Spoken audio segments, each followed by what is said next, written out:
तो हेलो दोस्तों, welcome to my YouTube channel exam test. जितने भी क्लास 10th में हैं और अपना बोर्ड एग्जाम 2026 में देने वाले हैं, तो उनके लिए यह वीडियो रामबाण होने वाली है।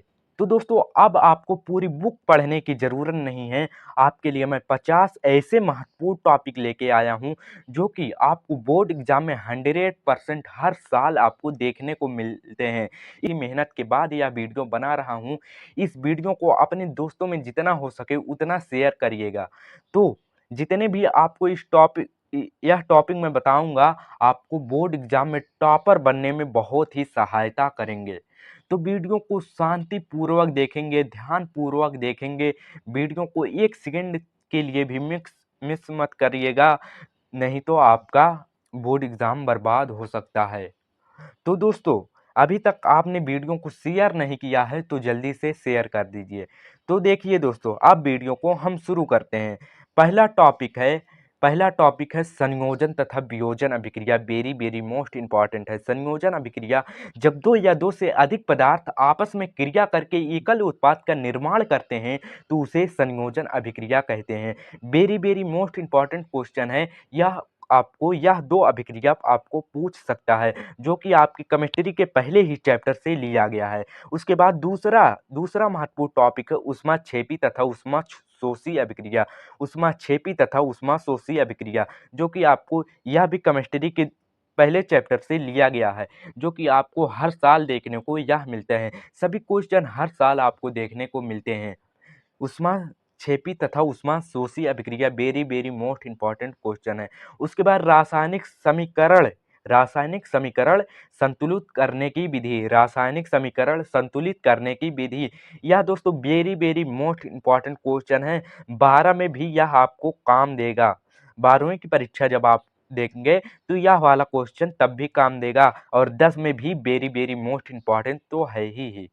अब देखिए, दूसरे चैप्टर पर आ जाते हैं। दूसरे चैप्टर से है अम्ल क्षार अम्ल क्षार तथा लवण की परिभाषा उदाहरण सहित। यानी अम्ल क्षार की परिभाषा बताइए विथ उदाहरण, उदाहरण सहित। वेरी वेरी मोस्ट इंपॉर्टेंट यह क्वेश्चन है, अम्ल क्षार तथा लवण की परिभाषा उदाहरण सहित। उसके बाद है बेकिंग सोडा बनाने की विधि। दोस्तों, वेरी वेरी मोस्ट इंपॉर्टेंट है बेकिंग सोडा बनाने की विधि। इसको आप जरूर तैयार कर लेना। और उसके बाद टॉपिक है धामन सोडा बनाने की विधि, जो कि आपको बोर्ड एग्जाम में यह ये दो टॉपिक आपको जरूर देखने को मिलते हैं, धामन सोडा और बेकिंग सोडा बनाने की विधि। उसके बाद है प्लास्टर ऑफ पेरिस, जिसे शॉर्ट में कहते हैं पीओपी, प्लास्टर ऑफ पेरिस बनाने की विधि। यह भी पूछ लेता है, प्लास्टर ऑफ पेरिस बनाने की विधि। उसके बाद आता है उदासीनीकरण अभिक्रिया, जो कि वेरी वेरी मोस्ट इंपॉर्टेंट अभिक्रिया है, उदासीनीकरण अभिक्रिया। उसके बाद very very most important question है धातु तथा अधातु। इससे दो क्वेश्चन आपको तैयार होगा। इसकी परिभाषा पूछ लेगा और इन दोनों में अंतर पूछ लेगा। धातु जिसमें चमक होती है वो धातु होती है, और जिसमें चमक नहीं होती वो अधातु होती हैं। अगर आप कमेंट करेंगे और इस वीडियो को 5 के लाइक आप पहुंचा देंगे, तो इस सभी क्वेश्चन का मैं आंसर एकदम सिंपल तरीके से बताऊंगा, जो कि आपको न किसी यूट्यूब चैनल पर मिलेगा, न किसी कोचिंग क्लासेज में मिलेगा, न स्कूल में मिलेगा। तो वीडियो बहुत ही इंपॉर्टेंट होने वाली है, वीडियो को जरूर देखिएगा। धातु तथा अधातु हो गया। उसके बाद आता है विद्युत रासायनिक श्रेणी। विद्युत रासायनिक श्रेणी very very most important topic है, विद्युत रासायनिक श्रेणी। उसके बाद आता है सजातीय श्रेणी। सजातीय श्रेणी वेरी वेरी मोस्ट इंपॉर्टेंट यह श्रेणी है, सजातीय श्रेणी। जो आपके तत्व होते हैं उसी के अकॉर्डिंग ये सजातीय श्रेणी होते हैं। उसके बाद सबसे इंपॉर्टेंट टॉपिक आता है यूपीएससी नामकरण, जो कि आपको बोर्ड एग्जाम में हर साल देखने को मिलता है। आईयूपीएससी, सॉरी मैं पहली बार गलत बोल गया था, यूपीएससी बोल दिया था।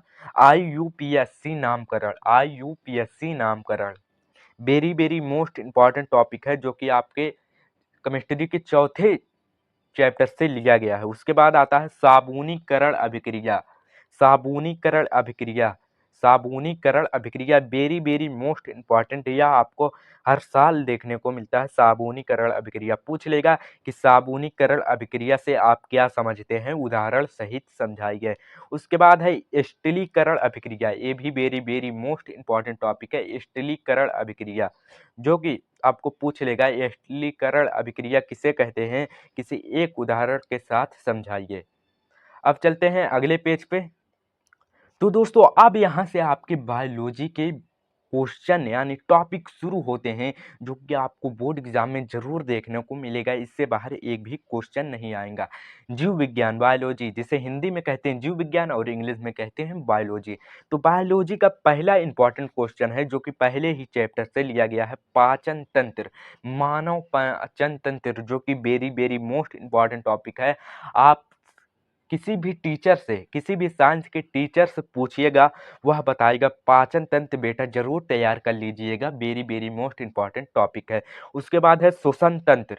श्वसन तंत्र ये पूछता है, very very most important question है श्वसन तंत्र, और पूछ लेता है श्वसन के प्रकार, श्वसन के प्रकार का वर्णन कीजिए। श्वसन दो प्रकार की होती है, ऑक्सी श्वसन, अनऑक्सी श्वसन। इनमें अंतर भी पूछता है, वेरी वेरी मोस्ट इंपॉर्टेंट है, क्योंकि इसे शांतिपूर्वक इस टॉपिक को पढ़िएगा। उसके बाद है उत्सर्जन तंत्र। देखिए उत्सर्जन तंत्र जो अंदर के अंग होते हैं उसी को मिलाकर तंत्र बना होता है, उत्सर्जन तंत्र, जो कि वेरी वेरी मोस्ट इंपॉर्टेंट है। यह तीन टॉपिक आपके पहले चैप्टर बायोलॉजी के पहले पहले चैप्टर से लिया गया है। उसके बाद है लैंगिक जनन। लैंगिक जनन तथा अलैंगिक जनन, very very most important question है। लैंगिक तथा अलैंगिक जनन, लैंगिक तथा अलैंगिक जनन। उसके बाद है परागण। परागण जो कि वेरी वेरी मोस्ट इंपॉर्टेंट है, ये आप शुरू से पढ़ते आए होंगे, कक्षा 6 से सुनते आए होंगे परागण, इसलिए बोर्ड एग्जाम के लिए के दृष्टि से वेरी वेरी मोस्ट इंपॉर्टेंट है परागण। उसके बाद आता है पुष्प की संरचना। पुष्प यानी फूल की संरचना, फूल की संरचना जो कि उसके सभी अंगों का वर्णन करना होगा। पुष्प की संरचना वेरी वेरी मोस्ट इंपॉर्टेंट है। उसके बाद आता है नर तथा मादा जनन तंत्र। नर तथा मादा जनन तंत्र जो कि आपको बोर्ड एग्जाम में जरूर देखने को मिलेगा, नर तथा मादा जनन तंत्र। उसके बाद आता है डीएनए तथा आरएनए में अंतर, या इंटरमीडिएट के बच्चों के लिए भी वेरी वेरी मोस्ट इंपॉर्टेंट है, और हाई स्कूल के बच्चों के लिए भी वेरी वेरी मोस्ट इंपॉर्टेंट है, डीएनए और आरएनए में अंतर। उसके बाद आता है मेंडल के आनुवंशिकता का नियम। मेंडल के आनुवंशिकता का नियम very very most important question है, मेंडल के आनुवंशिकता का नियम। उसके बाद आता है एक संकर तथा द्विसंकर संकरण। यह topic very very most important है, एक संकर तथा द्विसंकर संकरण, very very most important topic है, इसे आप भूल कर भी मत छोड़िएगा। उसके बाद है लिंग निर्धारण की प्रक्रिया, लिंग निर्धारण की प्रक्रिया। उसके बाद है मानव मस्तिष्क, वेरी वेरी मोस्ट इंपॉर्टेंट है मानव मस्तिष्क। उसके बाद आता है तंत्रिका तंत्र, वेरी वेरी मोस्ट इंपॉर्टेंट है, इसे बबका भूल कर भी मत छोड़िएगा। तंत्रिका तंत्र, तंत्रिका तंत्र। अब दोस्तों बायोलॉजी के सभी क्वेश्चन हो गए, बायोलॉजी के सभी क्वेश्चन हो गए, इन स्क्रीनशॉट लेते चलिए। बायोलॉजी के सभी क्वेश्चन हो गए। अब यहाँ से होते हैं फिजिक्स यानी भौतिक विज्ञान के सभी महत्वपूर्ण टॉपिक शुरू होते हैं। पहला टॉपिक है प्रकाश का परावर्तन। प्रकाश का परावर्तन, जब प्रकाश किसी पालीदार या चिकने तल से टकराकर वापस उसी माध्यम में लौट आए तो इस घटना को प्रकाश का परावर्तन कहते हैं। सिंपल सा है, 2 नंबर आपको मिल जाएगा। 2 या 4 नंबर में पूछता है, ज्यादातर 2 ही नंबर में यह पूछता है। उसके बाद आता है अवतल तथा उत्तल दर्पण से प्रतिबिंब का बनना। अवतल तथा उत्तल दर्पण से प्रतिबिंब का बनना, प्रतिबिंब को इंग्लिश में कहते हैं इमेज। इमेज मतलब किसी दर्पण के सामने, दर्पण मतलब होता है शीशा, किसी दर्पण के सामने किसी वस्तु को अगर रखा जाए तो उसकी जो परछाइयां बन जाती है, परछाई की तरह बन जाती है, उसी को प्रतिबिंब कहते हैं, सिंपल में प्रतिबिंब। अब आता है प्रकाश का अपवर्तन। प्रकाश का अपवर्तन, जब प्रकाश किसी माध्यम में प्रवेश कर जाती है उसे प्रकाश का अपवर्तन कहते हैं। और लंबाई से है, लेकिन मैं एकदम शॉर्ट में बताया गया हूँ। जब सघन से विरल माध्यम में प्रवेश करती है, ऐसे कुछ है उसकी डिफिनेशन। मैं आपको सभी टॉपिक का आंसर बता दूंगा, आप निश्चिंत रहिए। उसके बाद है लेंस से प्रतिबिंब का निर्माण। लेंस से प्रतिबिंब का निर्माण, लेंस से प्रतिबिंब का निर्माण। उसके बाद आता है लेंस की क्षमता। लेंस की क्षमता जो कि यह 1 2 3 4 5 पांच टॉपिक आपके प्रकाश का परावर्तन तथा अपवर्तन फिजिक्स के पहले चैप्टर से लिया गया है। पांचों topic very very most important है। अब चलते हैं निकट दृष्टि दोष। वेरी वेरी मोस्ट इंपॉर्टेंट है निकट तथा दूर दृष्टि दोष। निकट दृष्टि दोष और दूर दृष्टि दोष जरूर आप बेटा पढ़ लेना, आपको बोर्ड एग्जाम में 100% देखने को मिलेगा, निकट तथा दूर दृष्टि दोष। उसके बाद आता है मानव नेत्र। मानव नेत्र का सचित वर्णन करने को आपको पूछ सकता है, जो कि वेरी वेरी मोस्ट इंपॉर्टेंट है मानव नेत्र।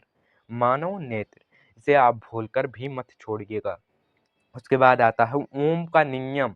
ओम का नियम इस सूरत कितनी बार न जाने पूछा गया है बोर्ड एग्जाम में ओम का नियम, जो कि आपको बोर्ड एग्जाम में 4 से 6 नंबर दिला सकता है ओम का नियम। अब चलिए चलते हैं अगले पेज पर दोस्तों। उसके बाद आता है विद्युत धारा। विद्युत धारा जो कि आपको बोर्ड एग्जाम में जरूर देखने को मिलेगा, विद्युत धारा और विद्युत प्रतिरोध। वेरी वेरी मोस्ट इंपॉर्टेंट है यह 2023 24 25 न जाने कितने बार पूछा गया विद्युत धारा तथा विद्युत प्रतिरोध। Very very most important topic है, इसे आप भूल कर भी मत छोड़िएगा। उसके बाद आता है श्रेणी क्रम संयोजन, जो कि आपको बोर्ड एग्जाम में जरूर तैयार कर लेना, बोर्ड एग्जाम में जरूर पूछेगा श्रेणी क्रम संयोजन, जो कि आपको जीवन भर काम देगी जब तक आप एजुकेशन का नॉलेज लेते रहेंगे। श्रेणी क्रम संयोजन वेरी वेरी मोस्ट इंपॉर्टेंट है, इसे आप हाईलाइट डबल स्टार बनाइएगा। उसके बाद है समांतर क्रम संयोजन, जो कि वेरी वेरी मोस्ट इंपॉर्टेंट है। समांतर क्रम संयोजन जो कि आपको हर साल बोर्ड एग्जाम में 2019 18 22 न जाने कितने बार पूछा गया है समांतर क्रम संयोजन। उसके बाद वेरी वेरी मोस्ट इंपॉर्टेंट आता है चुंबकीय बल रेखाएं। चुंबकीय बल रेखाएं जो कि आपको बोर्ड एग्जाम में जरूर पूछ लेगा। चुंबकीय बल रेखाएं का सचित वर्णन कीजिए, या पूछ लेगा चुंबकीय बल रेखाएं से आप क्या समझते हैं, या दो तरीके से यह क्वेश्चन पूछ सकता है। वेरी वेरी मोस्ट इंपॉर्टेंट है, इसे भूल कर भी मत छोड़िएगा। उसके बाद है बाय सेवर्ट का नियम। बाय सेवर्ट का नियम जो कि दोस्तों आपको हर साल देखने को मिलता है। बाय सेवर्ट का नियम वेरी वेरी मोस्ट इंपॉर्टेंट है। उसके बाद सबसे इंपॉर्टेंट क्वेश्चन फ्लेमिंग के दाएं तथा बाएं हाथ का नियम। फ्लेमिंग के दाएं तथा बाएं हाथ का नियम जो कि आपको बोर्ड एग्जाम में जरूर 6 नंबर, ये लघु त्रिय वाले प्रश्न है बेटा, 6 नंबर में आपको देखने को मिल जाएगा फ्लेमिंग के दाएं तथा बाएं हाथ का नियम। उसके बाद है मैक्सवेल के दक्षिणवत पेंच का नियम। मैक्सवेल के दक्षिणवत पेंच का नियम जो कि आपको वेरी वेरी मोस्ट इंपॉर्टेंट है, इसे भूलकर आप मत छोड़िएगा। उसके बाद है मैक्सवेल के दक्षिणवत मैक्सवेल के दक्षिणवत पेंच का नियम ये हो गया। उसके बाद आता है विद्युत धारा के चुंबकीय प्रभाव। विद्युत धारा के चुंबकीय प्रभाव very very most important question है, इसे आप टेबल स्टार बनाइएगा। विद्युत धारा के चुंबकीय प्रभाव जो कि आपको बोर्ड एग्जाम में जरूर देखने को मिल जाएगा, विद्युत धारा के चुंबकीय प्रभाव। उसके बाद आता है फैराडे का नियम। न जाने कितने सालों से पूछा जा रहा है फैराडे का नियम। Very very most important topic है फैराडे का नियम, जो कि आपको 4 से 6 नंबर में देखने को मिल जाएगा, इसलिए इसे आप भूल कर भी मत छोड़िएगा। उसके बाद आता है ओजोन परत का अपक्षय। ओजोन परत का अपक्षय जो कि दोस्तों 2023 में पूछा गया और 2024 में पूछा गया सवाल है। Very very most important question है, यानी टॉपिक है, इसे आप भूल कर भी मत छोड़िएगा। किसी भी टॉपिक को देखिए दोस्तों, किसी भी टॉपिक को आप भूल कर भी मत छोड़िएगा, इसलिए बोर्ड एग्जाम की दृष्टि से बहुत ही इंपॉर्टेंट सभी क्वेश्चन हैं। उसके बाद आता है लास्ट टॉपिक हमारा ऊर्जा के स्रोत। ऊर्जा के स्रोत बेटा very very most important topic है। ऊर्जा के स्रोत जो कि आपको बोर्ड एग्जाम में इसका सचित्र वर्णन और इनके प्रकारों का वर्णन न जाने कितने तरीकों से पूछ लेगा। ऊर्जा के स्रोत तो दोस्तों इसे आप भूल कर भी मत छोड़िएगा, इसलिए बोर्ड एग्जाम की दृष्टि से very very most important question है। मैं आशा करता हूँ आपको सभी क्वेश्चन आपके माइंड में फिट हो गए होंगे।